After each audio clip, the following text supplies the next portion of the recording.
내 이름은 박은혜. 이씨 집안에 시집 온 지 벌써 3년이 되었다. 지난 3년간 서울의 하늘은 유난히 더 잿빛이었다. 특히 온 가족이 손꼽아 기다리는 제삿날인 오늘은 주방의 기름 냄새와 지독한 피로에 질식할 것만 같았다. 시계가 막 새벽 4시를 가리켰을 때 온 도시가 아직 깊은 잠에 빠져있는 그 시간에 나는 이미 태엽 감은 로봇처럼 주방에서 하루의 전쟁을 시작했다. 제사, 우리 같은 평범한 한국 가정에게는 그 어떤 명절보다 중요한 전통이다. 그리고 이 집의 맏며느리로서 수십 가지의 번거로운 제사 음식을 준비하는 것은 당연하고도 피할 수 없는 나의 책임이었다. 시어머니 김미숙 여사는 입만 열면 전통과 격식을 들먹였는데 나를 괴롭힐 때 특히 더 그랬다. 시어머니의 요구에 따라 제사상에 오르는 음식은 갖가지 세계 나물부터 시작해서 각기 다른 전, 생선, 고기, 탕에 이르기까지 어느 것 하나 소홀함 없이 모두 직접 만들어야만 했다. 나는 밤새 불린 찹쌀을 찜기에 먼저 올리고 산더미 같은 채소를 손질하기 시작했다. 시금치는 데쳐서 참기름과 깨소금에 묻히고 콩나물은 머리와 꼬리를 다 떼어내고 고사리는 간장에 천천히 졸여내야 했다. 각각의 나물은 저마다 다른 의미를 담고 있었고 동시에 얼마 남지 않은 내 체력을 갉아먹고 있었다. 공기 중에는 끓는 물의 수증기와 식재료의 싱그러운 냄새가 자욱했지만 나는 그 속에서 삶의 향기 한 조각도 맡을 수 없었다. 끝없는 노동의 냄새뿐이었다. 은혜야. 은혜. 거실에서 시어머니의 날카로운 목소리가 들려왔다. 마치 맞춰놓은 알람처럼 30분에 한 번씩은 꼭 울리는 소리였다. 나는 서둘러 손에 물기를 닦고 종종 걸음으로 거실로 나갔다. 시어머니는 소파에 기대 앉아 있었고 시동생 이승훈의 식구 3명이 시어머니를 둘러싸고 앉아 아침 드라마를 보며 내가 어제 깎아놓은 사과를 먹고 있었다. 탁자 위에는 온통 과자 껍질과 과일씨가 널브러져 있었다. 어머니, 부르셨어요. 나는 허리를 숙이며 최대한 공손하게 대답했다. 이것 좀 봐. 과일 하나 제대로 못 깎아? 사과가 다 갈변됐잖아. 이렇게 누렇게 된 걸 어떻게 먹으라고. 시어머니는 이미 살짝 누렇게 변한 사과 한 조각을 이쑤시개로 찍어 내 얼굴 앞에 갖다 대며 역겹다는 표정을 지었다. 나는 그 사과 조각을 내려다보며 속이 쓰려왔다. 어젯밤 자정까지 바쁜 와중에 오늘 아침에 드실까 싶어 일부러 소금물에 담가 냉장고에 넣어둔 것이었다. 하지만 내가 무슨 말을 할 수 있을까? 죄송해요, 어머니. 다음부턴 신경 쓸게요. 다음. 이건 다 갖다 버리고 새로 한 접시 깎아와. 시어머니는 과일 접시 전체를 탁자 끝으로 밀어내며 반박을 허용하지 않겠다는 태도를 보였다. 동서인 김지연은 옆에서 입을 가리고 킥킥거리며 고소하다는 듯한 눈으로 나를 힐끗 쳐다봤다. 그녀는 둘째 아들에게 시집와서 부엌 기른 손에 물 한 방울 묻히지 않았고 매일같이 화사하게 꾸미고 다니며 시어머니 앞에서 알랑거리기만 하면 모두의 사랑을 독차지했다. 반면에 나, 이 부모 없는 고아는 시집온 첫날부터 만만한 애라는 딱지가 붙은 것 같았다. 나는 말없이 아직 신선하기만 한 사과 접시를 들고 부엌으로 향했다. 등 뒤로 시동생을 칭찬하는 시어머니의 목소리가 들려왔다. 우리 승우는 능력도 좋지. 얻은 며느리도 남들 집보다 훨씬 야무지고 말이야. 심장이 바늘에 찔린 듯 아팠지만 이내 무뎌졌다. 3년 동안 이런 끝없는 비교와 무시에 익숙해져 버렸다. 부엌으로 돌아와 과일을 버리지 않고 찬장 가장 깊숙한 곳에 숨겨두었다. 나중에 배고플 때 욕이나 할 생각이었다. 그리고 새 사과를 꺼내 빠르게 껍질을 벗기고 씨를 파내고 조각내어 다시 접시에 담아 내갔다. 다시 부엌으로 돌아오니 전 부치는 냄새가 퍼지기 시작했다. 나는 바닥에 무릎을 꿇고 앉아 여러 개의 반죽 그릇을 앞에 두었다. 호박전, 김치전, 감자전, 그리고 제사상에 올릴 동그랑땡까지. 수십 개의 전을 하나의 프라이팬에서 최소한의 기름으로 완벽한 황금빛이 나도록 부쳐내야 했다. 오랫동안 허리를 굽히고 있었더니 허리가 끊어질 듯 아팠고 무릎은 차가운 바닥에 얼어붙어 감각을 잃은 지 오래였다. 기름 방울이 계속해서 손등에 튀어잡고 붉은 반점들을 만들었다. 나는 피할 엄두도 내지 못했다. 시어머니가 언제 순찰을 들어올지 모르기 때문이었다. 아니나 다를까 얼마 지나지 않아 시어머니가 어슬렁거리며 들어왔다. 그녀는 막 부쳐낸 호박전 하나를 집어들고 후후 불어 한 입 먹더니 즉시 미간을 찌푸렸다. 야, 박은혜. 넌 소금을 아껴서 부자 되겠어? 어쩜 이렇게 간이 싱겁니? 그녀가 말한 건 전을 찍어 먹는 양념장이었지만 분명 예전 시어머니의 입맛에 맞춰 만든 것이었다. 그리고 이 전 좀 봐봐. 이게 지금 부친 꼴이 이게 뭐야? 이쪽은 다 타가는데 저쪽은 아직도 허옇잖아. 너 일부러 조상님들 맛없는 거 드시게 하려는 거지. 그녀는 그 전을 접시에 거칠게 내동댕이 쳤고 날카로운 소리가 울렸다. 산산조각 난 전을 보며 눈시울이 뜨거워졌다. 새벽 4시부터 지금까지 거의 8시간 동안 물 한 모금 마시지 못해 입술이 바싹 말라 갈라져 있었다. 나는 그저 모든 일을 완벽하게 해내서 그들을 만족시키고 남편 이승준이 돌아왔을 때 전쟁터가 아닌 화목한 가정을 보여주고 싶었을 뿐이다. 하지만 나의 모든 노력은 그들 눈에는 아무 가치도 없었다. 나는 심호흡을 하며 눈가에 차오른 눈물을 억지로 밀어넣고 갈라진 목소리로 말했다. 죄송해요, 어머니. 바로 다시 할게요. 나의 순종적인 태도가 재미없었는지 그녀는 입을 삐죽거리더니 제사상 차림에 대해 트집을 잡기 시작했다. 이 접시는 왼쪽으로 좀 옮기고 저 그릇은 오른쪽으로 놓으라며 지시했다.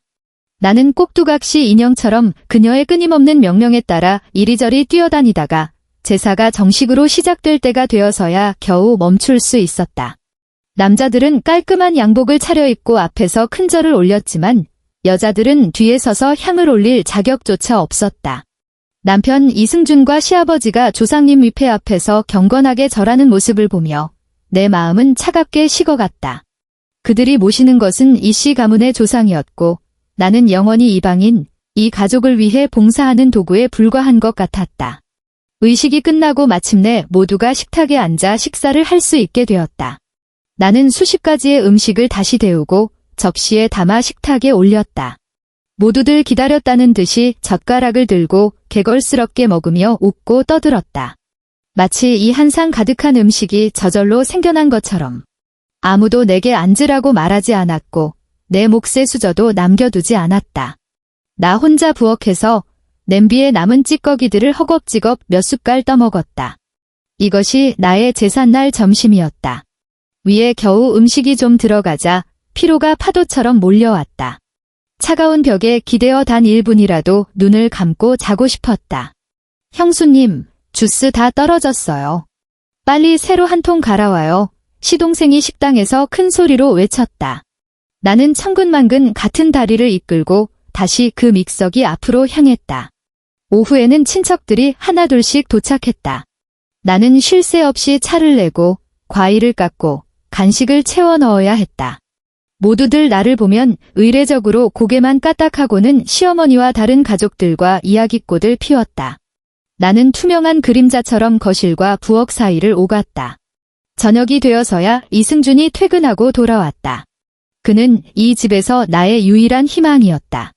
나는 그만 있다면 모든 고생과 서러움이 같이 있을 것이라 생각했다. 그가 문을 열고 들어서자마자 시어머니는 구세주라도 만난 듯 그의 팔을 잡아 끌고 하소연을 시작했다. 승준아, 이제야 왔구나. 내가 얻어온 그 잘난 마누라 좀 봐라. 내가 오늘 부과 몇 마디 했다고 감히 나한테 얼굴을 찌푸리지 않나. 어디서 대들어?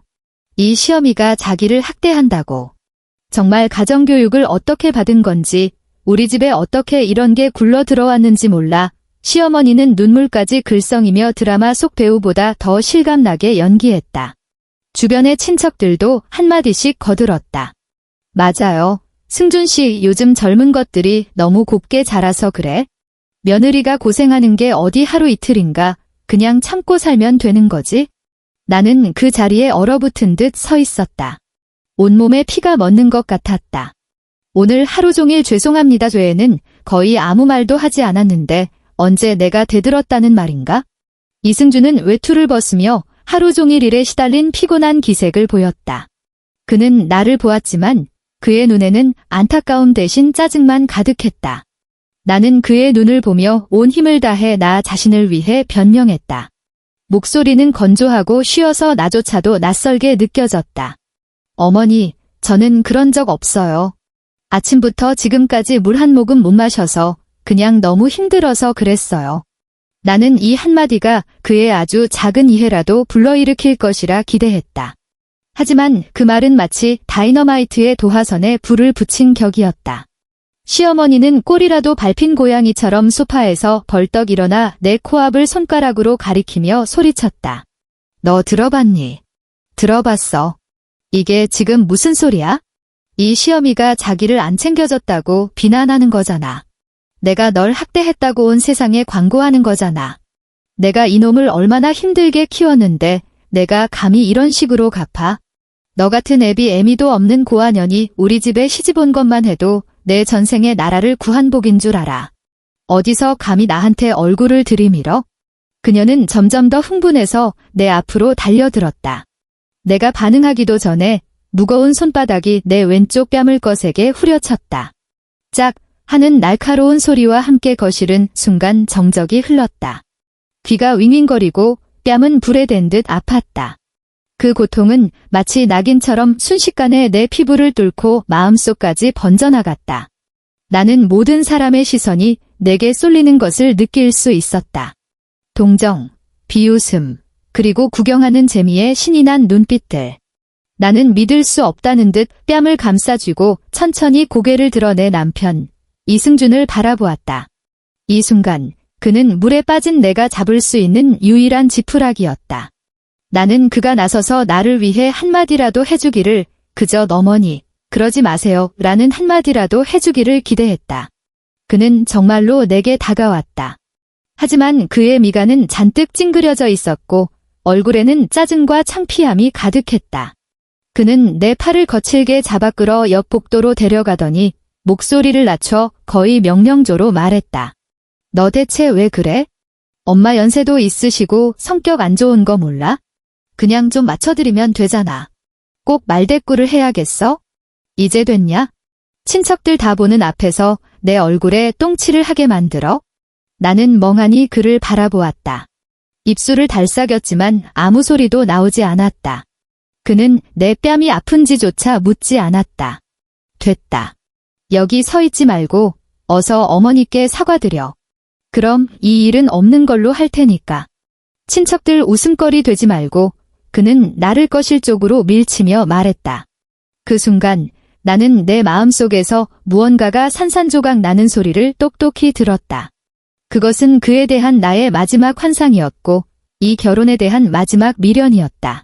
그의 체면이 나의 존엄, 나의 서러움, 나의 고통보다 100배, 1000배는 더 중요했던 것이다. 이 집에서 나는 영원히 가정의 화목을 위해 희생될 수 있는 존재일 뿐이었다. 내 심장에서 마지막 온기마저 완전히 사라졌다. 나는 울지도 그들이 예상한 것처럼 소리치며 난동을 부리지도 않았다. 이승준을 다시 쳐다보지도 않았다. 나는 그저 몸을 돌려 이상할 정도로 평온하게 거실에 있는 사람들을 한번 훑어보았다. 시어머니의 의기양양한 얼굴, 동서에 구경하는 눈빛, 친척들의 가식적인 수군거림, 그리고 이승준의 짜증 섞인 안도감. 그리고 나는 아무 말 없이 조용히 몸을 돌려 우리 침실로 들어갔다. 그리고 문을 가볍게 닫았다. 쾅 하는 가벼운 소리가 바깥 세상과 나를 단절시켰다. 나의 이런 반응은 분명 모두의 예상을 벗어난 것이었다. 그들은 아마 내가 울면서 뛰쳐나가거나 무릎 꿇고 용서를 빌 것이라고 생각했을 것이다. 이 침묵은 오히려 그들을 당황하게 만들었다. 문 밖에서 시어머니가 아들에게 의기양양하게 훈수 두는 소리가 들렸다. 봤지? 저렇게 뿌리 없는 애들은 세게 나가야 돼. 한 대 치면 바로 얌전해지잖아. 어디 앞으로 또 까부나 보자. 이승준은 안도의 한숨을 내쉬며 얼버무렸다. 알았어요, 엄마.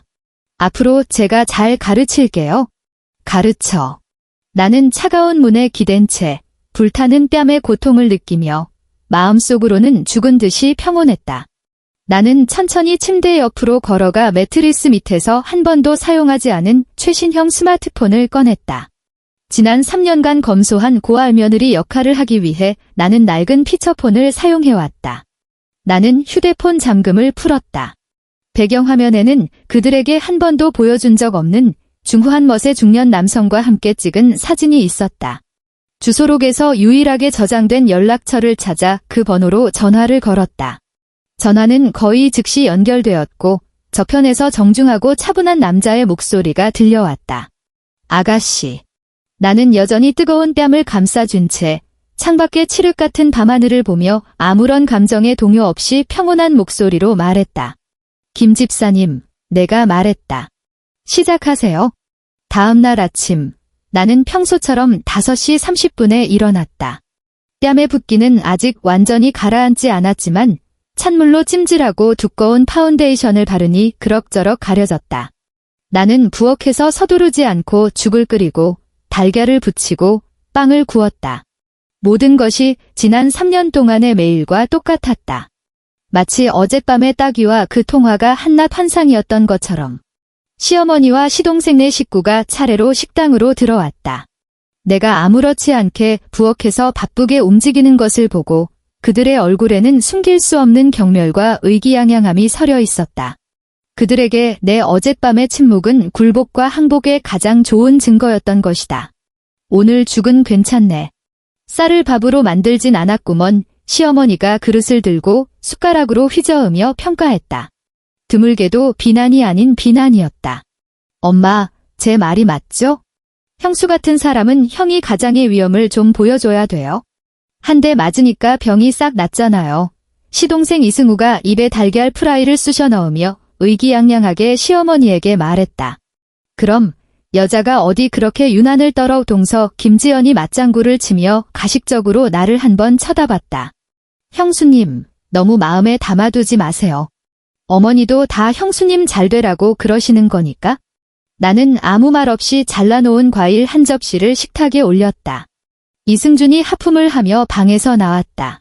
나를 보고는 시선을 피하는 듯 했지만 이내 평소처럼 당연하다는 태도로 돌아왔다.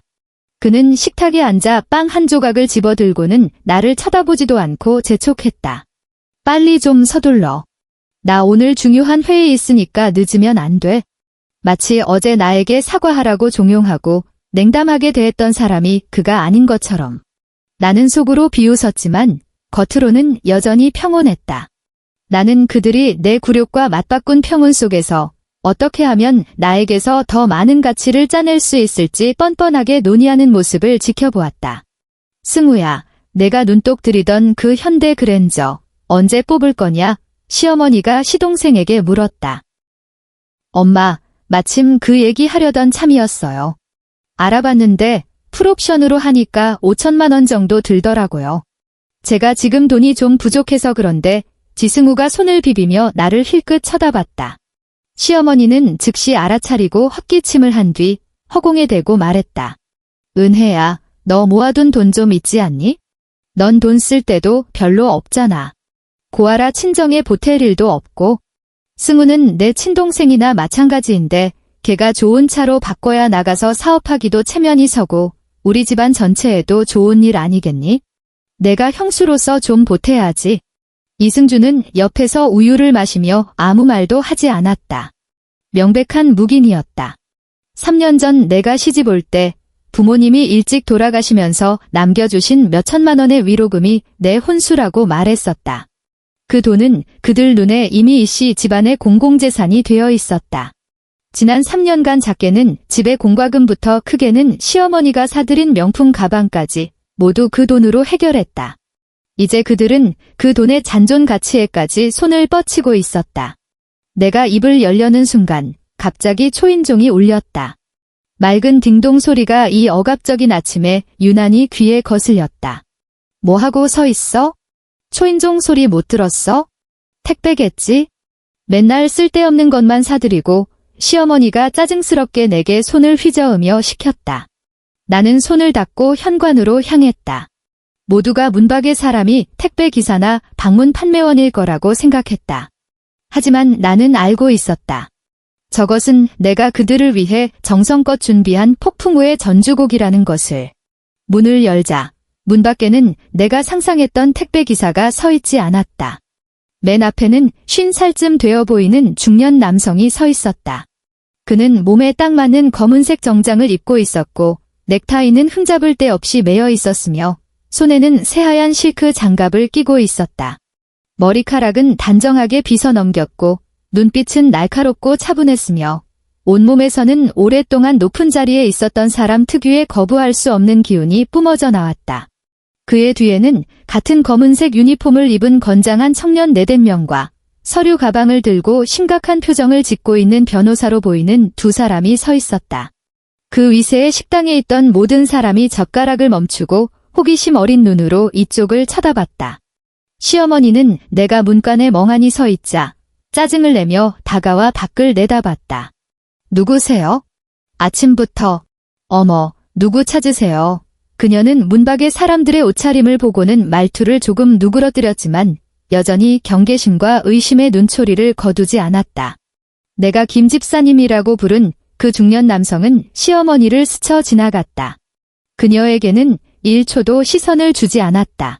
그의 시선은 곧장 내게로 향했고 그리고 모든 사람이 경악하는 가운데 그는 나를 향해 정중하게 90도로 허리를 숙였다. 아가씨, 그가 낮은 목소리로 말했다. 그 소리는 크지 않았지만 조용한 현관에서 또렷하게 울렸다. 분부하신 대로 모든 것이 처리되었습니다. 아가씨. 시어머니의 눈이 순식간에 동그랗게 커졌다. 그녀는 믿을 수 없다는 듯 김 집사와 나를 번갈아 보며 날카롭게 소리쳤다. 당신 지금 얘를 뭐라고 불렀어요? 사람 잘못 찾아온 거 아니에요? 얘는 박씨, 박은혜라고 하고 우리 집 며느리예요. 김 집사는 천천히 허리를 펴고 마침내 시어머니를 정면으로 바라보았다. 그 눈빛은 마치 중요하지 않은 물건을 보는 듯 차가웠다. 그는 시어머니의 질문에 대답하지 않고 몸을 옆으로 비켜내가 나갈 길을 열어주었다. 그리고 식당에서 완전히 얼어붙은 이승준 가족을 향해 아무런 개인적인 감정 없이 공적인 업무를 처리하는 말투로 명확하게 선언했다. 여러분, 잘 들으십시오. 지금 여러분이 계신 이 청담동 소재의 시가 20억 원 상당의 단독주택은 소유주가 박은혜 아가씨입니다. 이 주택은 박 아가씨의 혼전 개인 재산입니다. 그는 잠시 말을 멈추고 뒤에 있던 변호사에게서 서류 한 부를 받아 그들 앞에 펼쳐 보였다. 박은혜 아가씨의 지시에 따라 해당 부동산은 어제 오후 저희 대리인을 통해 매수인과 정식 매매 계약을 체결했습니다. 매수인은 오늘 안으로 주택 인도를 완료해 줄 것을 요구했습니다. 김 집사는 손목에 파텍 필립 시계를 한번 보더니 여전히 평온하지만 거부할 수 없는 압박감이 담긴 말투로 말을 이었다. 현재 시각은 오전 8시 30분입니다. 여러분께서는 반드시 1시간 내, 즉 9시 30분까지 개인 물품을 모두 챙겨 이곳에서 퇴거해 주시기 바랍니다. 1시간 후 전문 청소 업체가 주택을 정리할 예정입니다. 그때까지 남아있는 박은혜 아가씨의 소유가 아닌 모든 물품은 폐기물로 간주하여 처리될 것입니다. 그는 마지막으로 정리했다. 간단히 말해 지금부터 여러분은 이곳에 한 발짝도 들여놓을 자격이 없습니다. 세상이 마치 음소거 버튼을 누른 것처럼 조용해졌다. 시동생의 손에 있던 빵이 바닥에 떨어졌고 동서에 입은 달걀이라도 들어갈 만큼 벌어졌다. 이승준의 얼굴에서는 핏기가 사라지고 새하얗게 질렸다.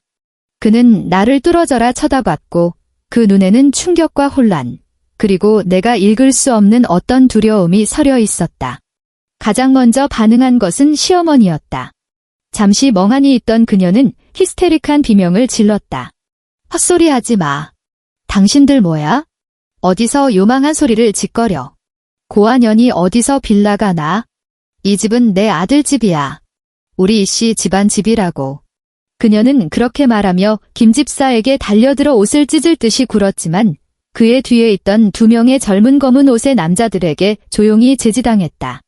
김 집사의 얼굴에는 아무런 동요도 없었다. 그는 그저 차갑게 손에 든 서류를 시어머니 앞에 내밀었다. 그것은 정교하게 인쇄된 부동산 소유권 증명서였고 소유자 이름란에는 박은혜라는 세 글자가 선명하게 적혀 있었다. 구입 날짜는 나와 이승준이 결혼하기 한 달 전이었다. 이승준 씨, 김 집사는 이미 넋이 나간 이승준을 향해 말했다. 박 아가씨와 결혼하실 때 이 빌라가 박 아가씨의 개인 재산이며 당신의 혼인 관계와는 무관하다는 내용의 혼전 재산 계약서에 서명하셨습니다. 당신이 직접 서명한 그 계약서 사본을 보여드릴까요? 이승준의 입술이 떨렸지만 한마디도 하지 못했다. 그는 당연히 그 계약서를 기억하고 있었다. 그때 나는 그에게 이것이 부모님이 남겨주신 집이며 친구들 앞에서 체면을 세워주기 위해 신혼집으로 쓰자고 했다.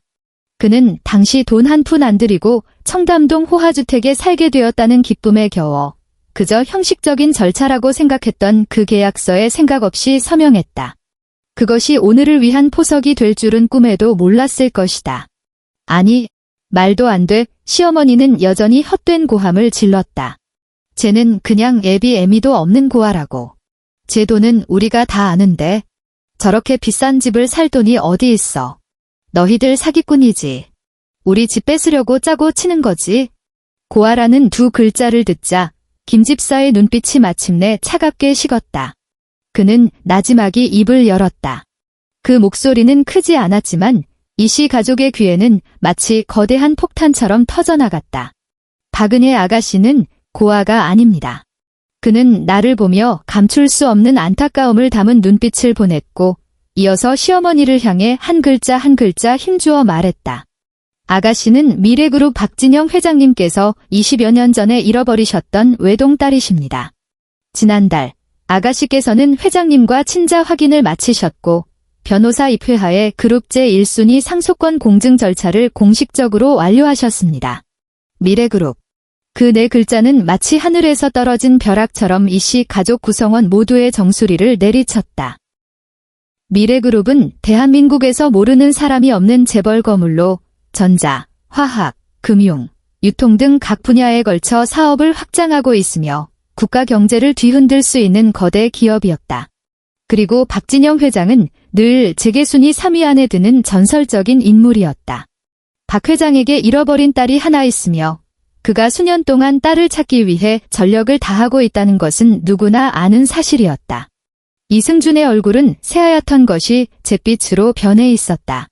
그가 다니던 회사는 미래그룹 산하의 어느 자회사에 납품하는 작은 협력업체에 불과했고 그의 가장 큰 꿈은 언젠가 미래그룹과 조금이라도 연주를 닿는 것이었다. 자신이 아침 저녁으로 부려먹고 온 가족이 함부로 대했던 아내가 바로 그 전설 속에 미래그룹의 유일한 상속녀일 줄은 어떻게 상상이나 했겠는가. 김 집사는 그 충격이 아직 부족하다는 듯 아무렇지 않게 한마디 덧붙였다. 그리고 이 빌라는 그저 회장님께서 아가씨를 찾기 위해 서울의 여러 고급 주택단지에 매입해두신 부동산 중 하나일 뿐입니다. 아가씨께서 돌아오시면 머무실 곳이 있어야 한다는 생각에서요. 회장님께서 아가씨께 선물하신 수많은 부동산 중에서 솔직히 말씀드리면 여기가 가장 눈에 띄지 않는 곳 중 하나입니다. 가장 눈에 띄지 않는 곳. 시어머니는 그 말을 중얼거리며 다리에 힘이 풀려 바닥에 주저앉았다. 1시간이라는 시간은 충격과 혼란에 빠진 이씨 가족에게는 너무나도 빠르게 지나갔다. 김 집사와 그의 팀은 그들에게 어떤 숨 돌릴 틈도 주지 않았다. 그의 명령이 떨어지자 전문 이삿짐 센터 직원들이 줄지어 들어와 효율적이고 냉정하게 이 집에 있는 내 것이 아닌 물건들을 치우기 시작했다. 시어머니의 명품 가방들, 시동생이 새로 산 게임기, 동서의 화장품, 심지어 이승준이 옷장에 걸어두고 자랑스러워하던 정장들까지 모든 것이 가차없이 거대한 종이 상자에 담겨 쓰레기처럼 밖으로 옮겨져 빌라 문 밖 길가에 쌓였다. 내 물건에 손대지 마. 이 도둑놈들아. 시어머니는 바닥에 앉아 뒹굴며 이 모든 것을 막으려 했지만 훈련된 직원들은 눈길 하나 주지 않았다. 그녀가 자랑스러워하던 덜은이라는 지위는 절대적인 권력과 자본 앞에서 힘없이 무너졌다.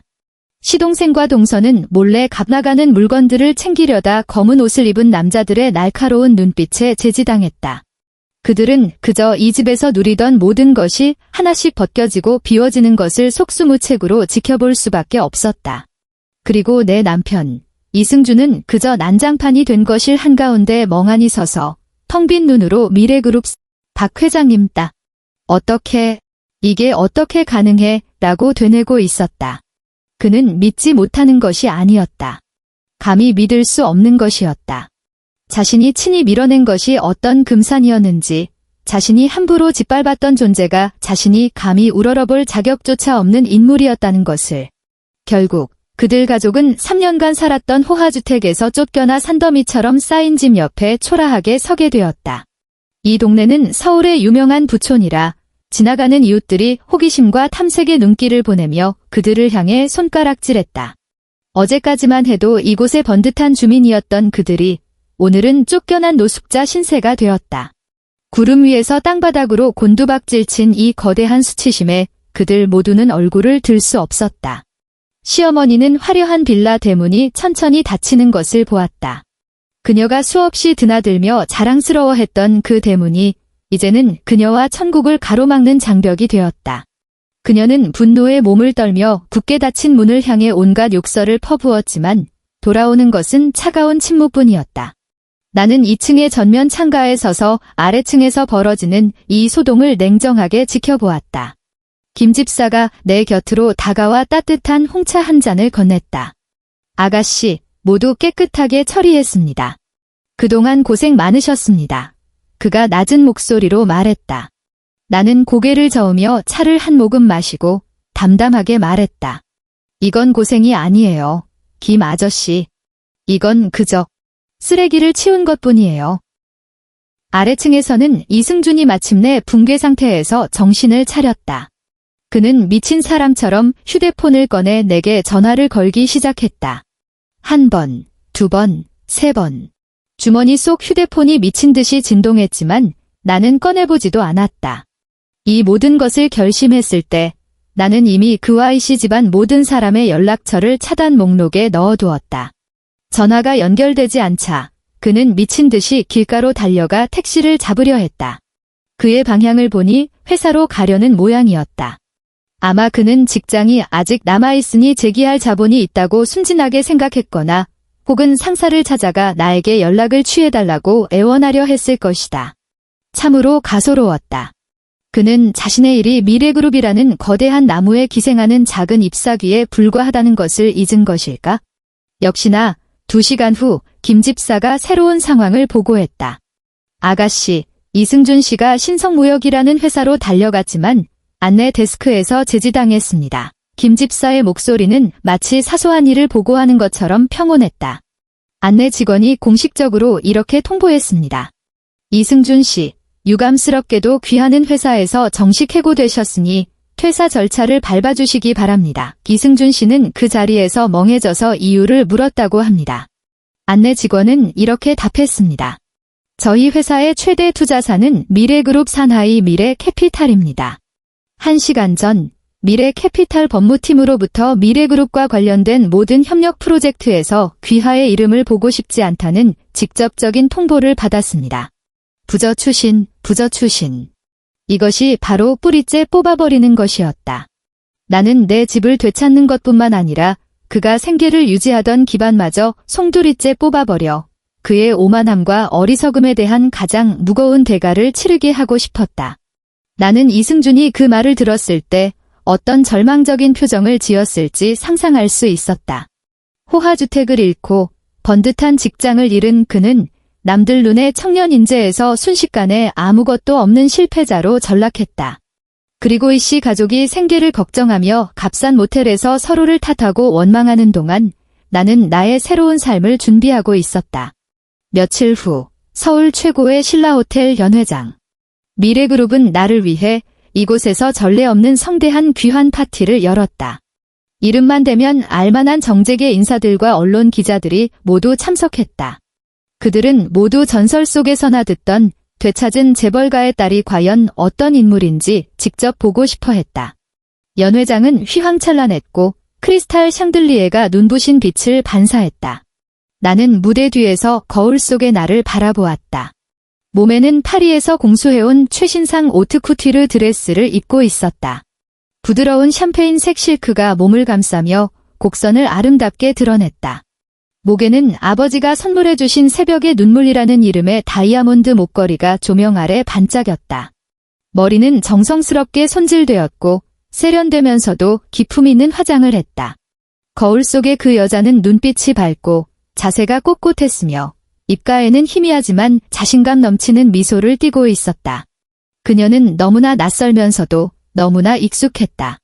낯선 것은 이 화려한 외모였고 익숙한 것은 그 눈에 담긴 달아 없어지지 않은 강인함이었다. 이것이 바로 진짜 박은혜였다.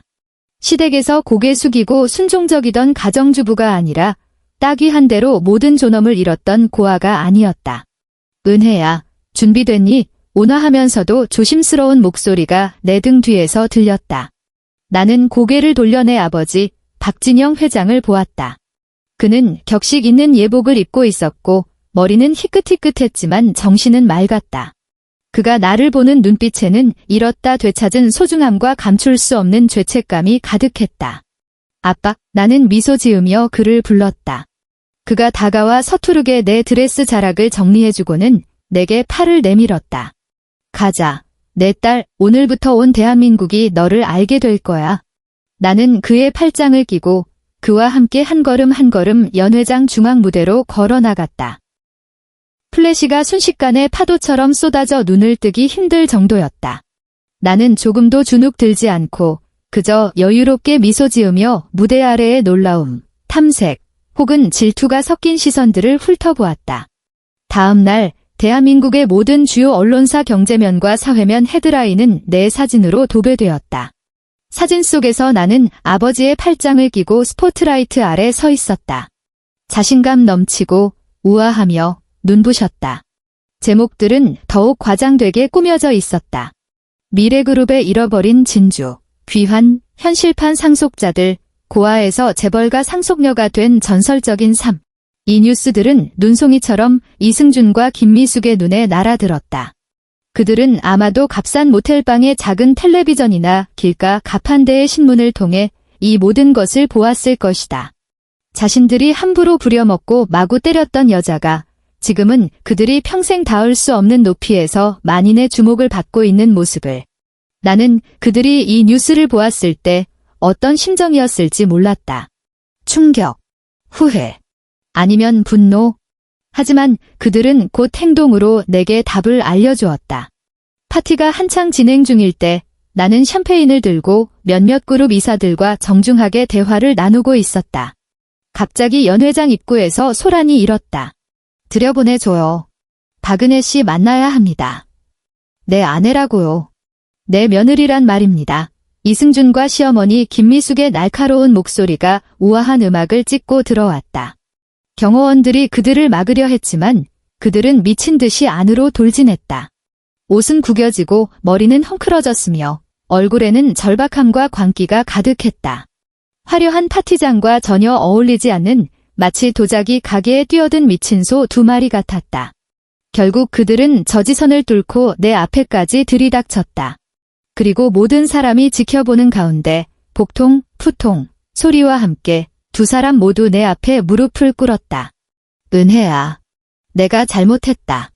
내가 정말 잘못했어. 이승준은 눈물 콧물을 흘리며 말하면서 자신의 뺨을 거세게 때렸다. 그 소리는 조금도 거짓이 섞이지 않은 아주 요란한 소리였다. 내가 눈이 멀었어. 내가 개새끼였어.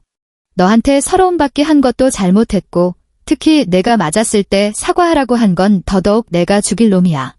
제발 용서해줘. 한 번만 더 기회를 주면 안 될까? 우리 부부잖아. 우리 3년 정을 생각해서라도 제발 이번 한 번만 용서해줘. 내가 맹세할게. 앞으로는 정말 잘할게. 우리 엄마. 아니, 너를 여왕처럼 모시고 살게. 그는 앞뒤가 맞지 않는 말을 마구 내뱉었고 눈물과 콧물로 얼굴이 범벅이 되었다. 옆에 있던 시어머니는 더 요란하게 울었다. 그녀는 내 다리를 붙잡고 통곡했다. 은혜야, 우리 착한 며느라가. 다 내 잘못이야. 내가 사람을 못 알아봤어. 이 늙은이가 정신이 나갔었나 봐. 내가 널 때리면 안 됐는데 내가 죽일년이야. 날 때려. 날 욕해. 내 화가 풀린다면 뭐든지 할게. 우린 너 없으면 안 돼. 승준이가 너 없으면 안 된다고. 우리 집이 너 없으면 안 된단 말이야. 그녀는 눈물을 쏟아내며 참회했지만 마치 어제 나를 고아년이라고 욕했던 악독한 시어머니는 환영인 것만 같았다. 주변의 손님들은 모두 대화를 멈추고 원을 그리며 이 올해의 대작 드라마를 흥미롭게 지켜보았다. 그들의 눈에는 구경하는 재미와 이씨 가족에 대한 경멸이 가득했다. 나는 내 발 아래 무릎 꿇고 있는 이 두 사람을 내려다보았다. 먼지처럼 비굴해진 그들의 지금 모습과 내 기억 속의 그 거만했던 얼굴이 너무나 아이러니하게 대조되었다. 내 마음에는 일말의 통쾌함도 동정심도 없었다. 깊이를 알 수 없는 호수처럼 평온했다. 나는 시어머니가 붙잡은 다리를 가볍게 빼내고 와인 잔을 든 채 한 걸음 뒤로 물러나 그들과 거리를 두었다. 그리고 나는 이승준, 내가 한때 사랑했던 그 남자를 보며 한 글자 한 글자 또렷하게 말했다. 이승준 씨, 기억 안 나세요? 우리 사이 이미 오래전에 끝났어요. 내 목소리는 아주 작았지만 마치 날카로운 칼처럼 그의 심장을 정확히 꿰뚫었다. 그는 자신의 뺨을 때리던 손을 멈추고 믿을 수 없다는 듯 나를 바라보았다. 그 눈에는 절망이 스쳤다. 아니야, 은혜야. 우리 아직 이혼 안 했잖아. 그는 마지막 지푸라기라도 잡으려는 듯 중얼거렸다. 나는 차갑게 웃으며 후회로 일그러진 그의 얼굴을 바라보았다. 너무나 낯설었다. 내가 어떻게 이런 남자를 사랑했을까? 당신 어머니한테 내가 뺨을 맞는 걸 당신이 멀뚱히 지켜보다가 돌아서서 나한테 사과하라고 말했던 그 순간부터 우리 사이는 완전히 끝났어요. 내 말투에는 아무런 감정의 동요도 없었다. 마치 나와 상관없는 사실을 말하는 것처럼. 그거 알아요. 그 순간 나는 비로소 모든 걸 똑똑히 깨달았어요. 당신이 사랑했던 건 누나 박은혜라는 사람이 아니었어요. 나는 잠시 말을 멈추고 구경하는 손님들을 둘러본 뒤 다시 시선을 그에게 고정했다. 목소리는 작았지만 모든 사람이 똑똑히 들을 수 있었다. 당신이 사랑했던 건 당신과 당신 가족이 마음대로 부려먹고 짓밟을 수 있고 당신이 아무런 대가도 치르지 않으면서 빨래하고 밥하고 집안일을 도맡아 하고 심지어 당신 집을 위해 돈까지 쓰는 그런 은아였어요. 당신이 사랑했던 건 순종적이고 말 잘 듣고 성질도 없어서 당신이 당신 가족 앞에서 그 우스꽝스러운 가장의 존엄을 지킬 수 있게 해주는 도구였죠. 그 도구가 조금이라도 지치고 불만스러운 기색을 보이면 당신은 그 도구가 문제가 생겼으니 가르치고 수리해야 한다고 생각했고요. 지금 당신은 여기 무릎 꿇고 용서를 빌고 있죠. 나는 살짝 몸을 숙여 그에게 다가가 우리 둘만 들을 수 있는 목소리로 경멸하듯 말했다. 당신은 나를 사랑해서 후회하는 게 아니라 미래그룹 상속녀라는 신분 때문에 두려워하는 거예요. 당신은 나를 되찾고 싶은 게 아니라 당신이 잃어버린 부귀영화를 되찾고 싶은 것뿐이에요. 이승준 씨, 당신이라는 사람은 속부터 겉까지 이기심과 위선으로 가득 차 있어요. 그는 온몸을 떨었고 얼굴은 종이처럼 하얗게 질렸다. 내 마른 양파 껍질을 벗기듯 그의 그 하찮은 자존심을 한 겹 한 겹 벗겨내 가장 추악한 속내를 드러냈다. 나는 더 이상 그를 상대하지 않고 몸을 일으켜 멀지 않은 곳에서 대기하고 있던 내 변호인단의 책임자인 정 변호사에게 눈짓을 보냈다. 정 변호사는 즉시 알아차리고 2명의 조수와 함께 다가왔다. 그의 손에는 서류철이 들려 있었고 표정은 진지하고 전문적이었다. 그는 아직 바닥에 무릎 꿇고 있는 이승준 앞으로 다가가 내려다보며 서류 한 부를 건넸다. 이승준 씨, 이것은 박은혜 아가씨께서 저희에게 의뢰하여 준비한 이혼 합의서입니다. 정 변호사의 목소리는 주변의 소란과 대조적으로 차분하고 이성적이었다. 합의 내용은 간단합니다. 박 아가씨께서는 지난 정을 생각하여 위자료 없이 이혼에 동의하며 혼인 기간 동안 귀하가 아가씨에게 입힌 명예훼손과 정신적 피해에 대해 책임을 묻지 않기로 하셨습니다. 위자료 없이 이승준과 시어머니 김미숙의 눈에 순간 희미한 희망의 빛이 스쳤다. 그들에게 이것은 아마도 협상과 회유의 여지가 있다는 제스처로 보였을 것이다. 책임을 묻지 않는다면 상황이 바뀔 여지가 있는 것은 아닐까? 하지만 정 변호사의 다음 말은 그들의 마지막 환상마저 산산조각 냈다.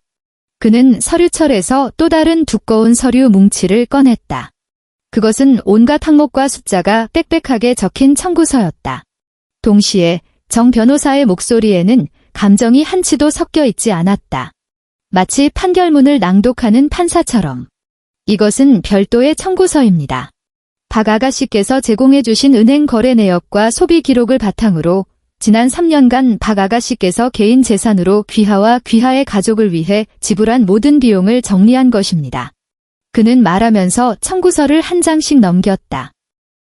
여기에는 귀하의 동생 이승우 씨의 연세대학교 4년치 학비와 생활비, 총 8천만 원, 귀하의 어머니 김미숙 여사께서 구매하신 명품, 샤넬 가방 4개, 에르메스 스카프 2개 및 각종 고급 화장품을 포함하여 총 3,500만 원, 그리고 이 가정의 3년간 모든 생활비, 공과금, 관리비, 식자재 구매, 가족 여행 등을 포함하여 총 6,500만 원이 포함되어 있습니다. 숫자가 하나씩 불릴 때마다 이승준과 김미숙의 얼굴은 점점 더 창백해졌다. 그들은 자신들이 당연하게 여겼던 그 현금 인출기가 모든 거래 내역을 조용히 기록해두었을 줄은 꿈에도 몰랐다.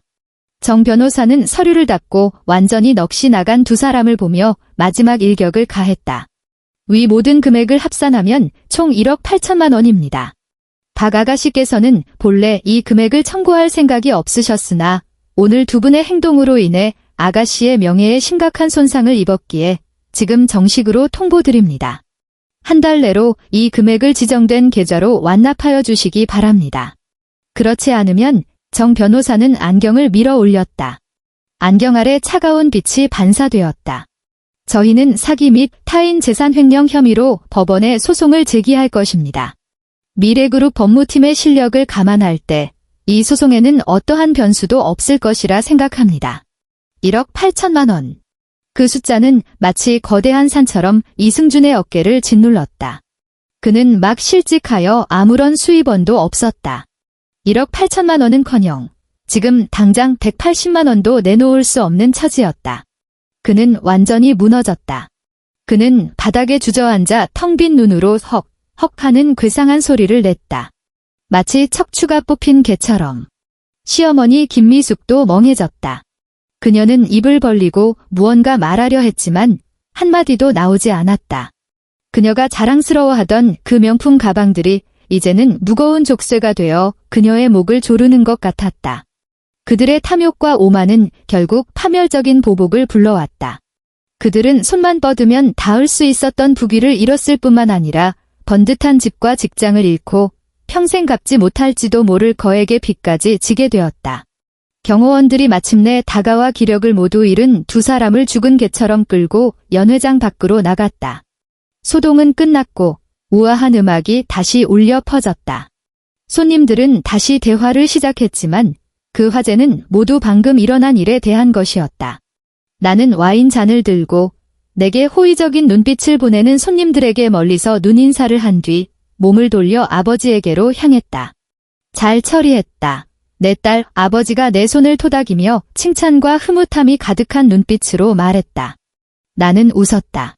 그것은 지난 3년간 처음으로 마음속에서 우러나온 가장 편안한 미소였다. 결혼이라는 이름의 길고 긴 독백극은 마침내 막을 내렸다. 그 후의 일들은 마치 첫 번째 도미노를 쓰러뜨린 것처럼 모든 것이 정해진 방향으로 흘러갔다. 이승준은 거액의 빚과 사기 혐의로 업계에 소문이 파다해져 더 이상 어떤 번듯한 직장도 구할 수 없었다. 돈을 갚기 위해 그는 자신의 값나가는 물건들을 모두 팔아치우고 공사장에서 막노동을 해야 했다. 한때 양복을 빼입고 사람 행세를 하던 그 남자는 이제 잿빛 얼굴에 흙먼지를 뒤집어 쓴 모습이 되었다. 시어머니 김미숙은 천국에서 지옥으로 떨어진 충격과 거액의 빚 압박을 이기지 못하고 병석에 누워 반신불수가 되었다. 시동생 이승훈의 가족은 경제적 지원이 끊기자마자 그들과 선을 그었다. 하지만 이승우 자신도 예전에 차를 사기 위해 빌린 사채를 갚지 못해 빚 독촉을 받다가 다리가 부러져 절름발이가 되었다. 나의 희생으로 한때는 번지르르해 보였던 그들의 집은 이제 완전히 산산조각이 나 각자 진흙탕 속에서 허우적거리며 서로를 원망하고 증오하게 되었다. 이런 소식들은 모두 김 집사가 정기적으로 내게 보고해 주었다. 반년 후 나는 미래그룹 전략기획본부 본부장으로서 유럽에서 중요한 사업 시찰을 하고 있었다. 우리는 막 현지 신재생에너지 기업 인수 프로젝트를 완료하여 그룹의 글로벌화 전략에 중요한 한 수를 두었다. 제네바 호숫가의 한 카페에서 나는 세련된 정장을 입고 다음 일정 보고서를 검토하고 있었다. 오후의 햇살이 유리창을 통해 들어와 따뜻하고 아늑했다. 김 집사가 내게 향긋한 라떼 한 잔을 가져다주고 내 맞은편에 앉아 국내의 자잘한 일들을 보고하기 시작했다. 아가씨, 이씨 집안일에 후속 소식이 좀 있습니다. 그는 늘 그렇듯 평온한 어조로 말했다. 이승준이 모든 재산을 처분하고 친척들에게 돈을 빌려 아가씨께 진 빚은 모두 갚았다고 합니다. 듣기로는 지금은 반신불수가 된 어머니를 모시고 도시 외곽의 좁은 반지하 방을 얻어 막노동과 정부의 적은 보조금으로 근근히 살아가고 있다고 합니다. 나는 커피를 들어 올려 뜨거운 김을 가볍게 불어내고는 아무 말도 하지 않았다. 김 집사는 나를 보며 말을 이었다. 그가 며칠 전 사람을 통해 말을 전해왔습니다. 자신이 잘못했다는 것을 알고 있고 용서를 구하지는 않겠지만 그저 다음 생에라도 기회가 된다면 제대로 보상하고 싶다고요. 나는 그 말을 듣고 마침내 고개를 들어 창밖을 보았다. 호수 위는 반짝이는 물결로 가득했고 멀리 보이는 설산은 햇살 아래 성스러운 빛을 발하고 있었다. 이 세상은 이토록 넓고 이토록 아름다웠다. 나는 옅게 미소 지었다. 그 미소에는 미움도 원망도 없이 오직 홀가분함만이 있었다. 김 아저씨, 내가 조용히 말했다. 그 사람들 이야기는 이제 끝났어요. 나는 고개를 돌려 김 집사를 바라보았다. 눈빛은 맑고 단호했다. 그리고 제 이야기는 이제 막 시작됐고요. 그렇다. 내 이야기는 이제 막 시작되었다. 나는 더 이상 더러운 과거를 돌아볼 필요도 없고 다른 사람의 잘못으로 나 자신을 벌할 필요도 없다. 나의 미래는 별과 바다, 나 자신만의 무한히 넓은 세상이다. 내 인생은 이 순간부터 진정으로 나 자신의 주인이 되었다.